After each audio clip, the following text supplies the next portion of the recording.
Bienvenue sur la chaîne De quoi discutiez-vous en chemin? Et je vous invite à tout éteindre, fermer les yeux et écouter avec moi la lecture du livre d'Alphonse de Liguori, L'art d'aimer Jésus-Christ. Nous sommes arrivés au chapitre 7. Celui qui aime Jésus-Christ ne porte pas envie aux grands de ce monde, mais seulement à ceux qui aiment davantage Jésus-Christ. La charité n'est pas envieuse. Caritas non amulatur. Saint Grégoire explique ce troisième caractère de la charité. Il dit « La charité est exempte d'envie, parce qu'elle est exempte de convoitise. Elle ne saurait donc envier aux mondains leurs avantages. Objet pour elle, non de désir, mais de mépris. Si son cœur est tout entier à Dieu, comment son cœur pourrait-il être partagé dans les choses de ce monde ou dans des créatures? Il faut distinguer en effet deux sortes d'émulation. L'une est perverse et l'autre est sainte. L'émulation perverse, donc l'envie, se porte sur les biens terrestres qu'elle s'attriste jalousement de voir en la possession d'autrui. L'envie sainte, elle, plutôt que de la jalousie, éprouve de la pitié pour les heureux de ce monde, condamnés à vivre parmi les honneurs et les plaisirs terrestres. Dieu est le seul bien qu'elle désire et recherche. Elle ne prétend à rien autre ici-bas qu'à aimer Dieu le plus possible. Aussi est-elle saintement jalouse de qui l'aime plus qu'elle. En amour, elle voudrait surpasser les séraphins eux-mêmes. Là, cette unique fin que poursuivent sur la terre les âmes saintes. Cette unité de fin ravit et blesse d'amour le cœur de Dieu, au point qu'il ne craint pas de dire, comme dans le Cantique des Cantiques, cette belle phrase « Tu as blessé mon cœur, ma sœur, mon épouse, tu as blessé mon cœur par un de tes yeux. » Mais que signifie cet œil, cet unique regard de l'âme épouse de Dieu? Il signifie que cette âme, en chacune de ses pensées comme en chacun de ses actes, n'a aucune autre vue que de plaire à Dieu. Les mondains, dans leurs actions, ont des regards multiples, des vues diverses, des différentes fins, d'ailleurs désordonnées. Plaire au monde, se faire honneur, devenir riche, ou tout au moins se contenter soi-même. Mais les saints, ceux qui aiment Dieu de tout leur cœur, en tout ce qu'ils font, n'ont qu'un regard, qui reste fixé sur Dieu et sur son bon plaisir. Ils répètent avec le roi David, « Qu'y a-t-il pour moi dans le ciel? Et qu'est-ce que je vous demande sur la terre? Vous êtes le Dieu de mon cœur et mon partage pour l'éternité. » Psaume 25. Oui, vraiment, ici-bas et là-haut, que désirais-je? Ô mon Dieu, sinon vous seul? Vous seul êtes ma richesse, comme vous êtes l'unique maître de mon cœur. Que les riches, s'écriait saint Paulin, gardent pour eux leur trésor, et les rois leur royaume, car mon trésor à moi et mon royaume, c'est vous, ô mon Jésus. Arrêtons-nous ici à considérer qu'il ne suffit pas de faire le bien. Il faut le bien faire. Pour cela, pour que nos actions soient vraiment bonnes et parfaites, il est nécessaire de les accomplir avec la pure intention de plaire à Dieu. C'est la digne louange qui fut décernée à Jésus-Christ. Il fait bien toutes choses. Marc 7. Certaines actions auront été louables en elles-mêmes, mais inspirées par une intention étrangère à la gloire divine. Dès lors, Dieu les comptera pour peu ou même pour rien. Sainte Marie-Madeleine de Pazzi disait « Dieu récompensera nos œuvres au poids de leur pureté. » Cela veut dire, suivant que notre intention est plus ou moins pure, le Seigneur agrée et récompense plus ou moins nos actions. Oh, qu'il est difficile de trouver une action faite uniquement pour Dieu. Il me souvient d'un saint religieux, avancé en âge, qui avait usé ses forces au service de Dieu et mourut en odeur de sainteté. Tout donne à penser qu'il s'agit du père François-Marie Marcotta, ancien avocat et gouverneur de cité, devenu rédemptoriste à 48 ans et longtemps tourmenté de peines intérieures, mort en grande vénération, l'année 1764.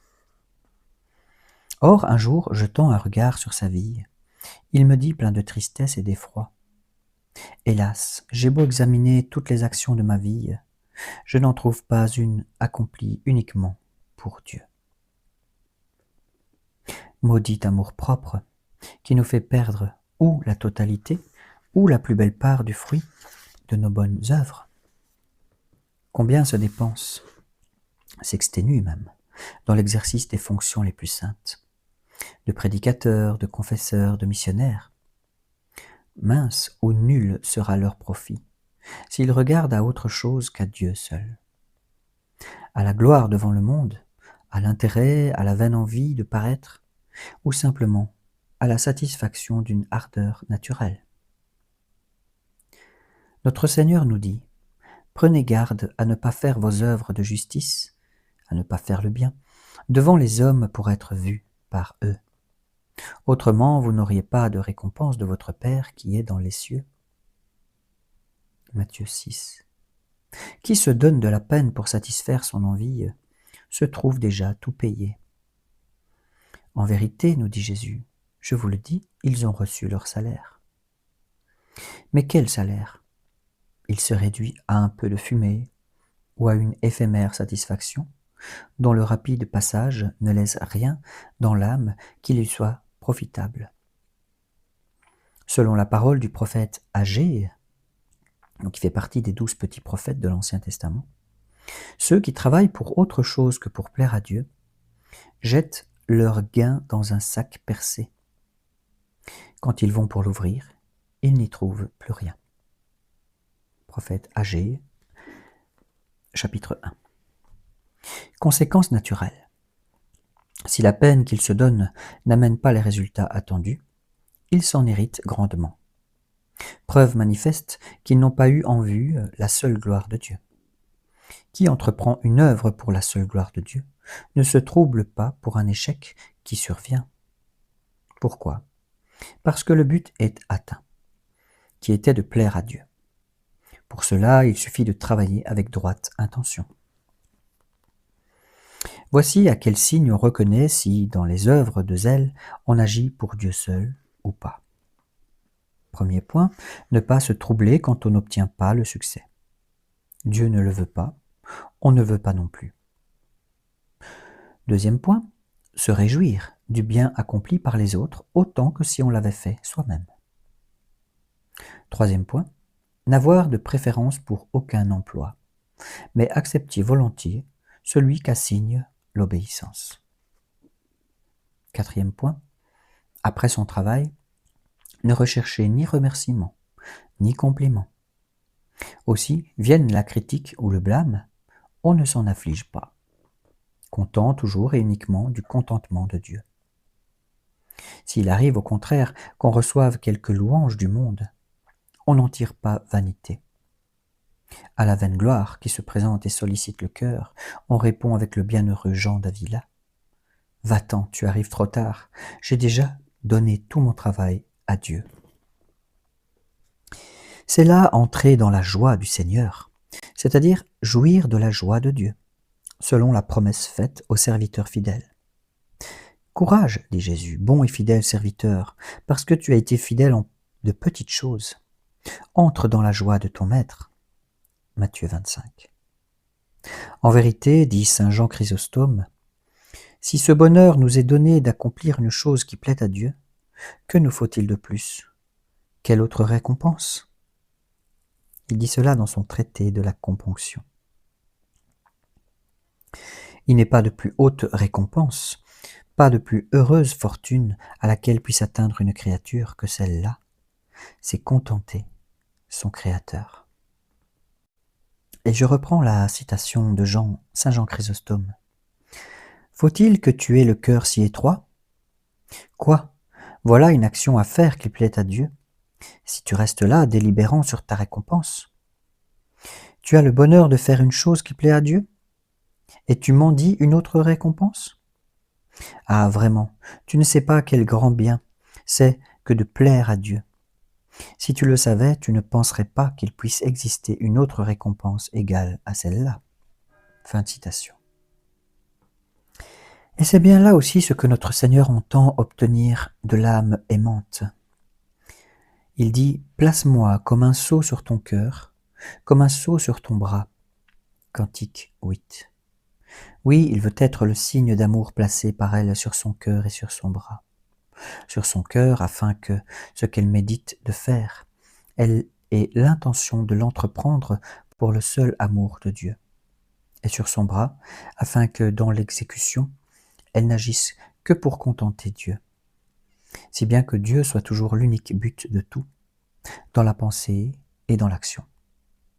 Sainte Thérèse prescrit, à qui veut devenir un saint, de vivre sans aucun autre désir que de contenter Dieu. Sainte Thérèse d'Avila. Et sa première fille spirituelle, la vénérable Béatrice de l'Incarnation, disait « Une chose minime quelconque, faite pour Dieu, est hors de prix. Et rien n'en peut égaler la valeur. » Cette parole est vraie, car ces actions qui visent au plaisir de Dieu seul sont des actes de divin amour, qui nous unissent à Dieu et nous enrichissent pour l'éternité. On appelle la pureté d'intention une céleste alchimie, par laquelle le fer est transformé en or. En d'autres termes, les occupations les plus vulgaires, travail, repas, délassement, sommeil, si on les accomplit en vue de Dieu, sont changées en or du saint amour.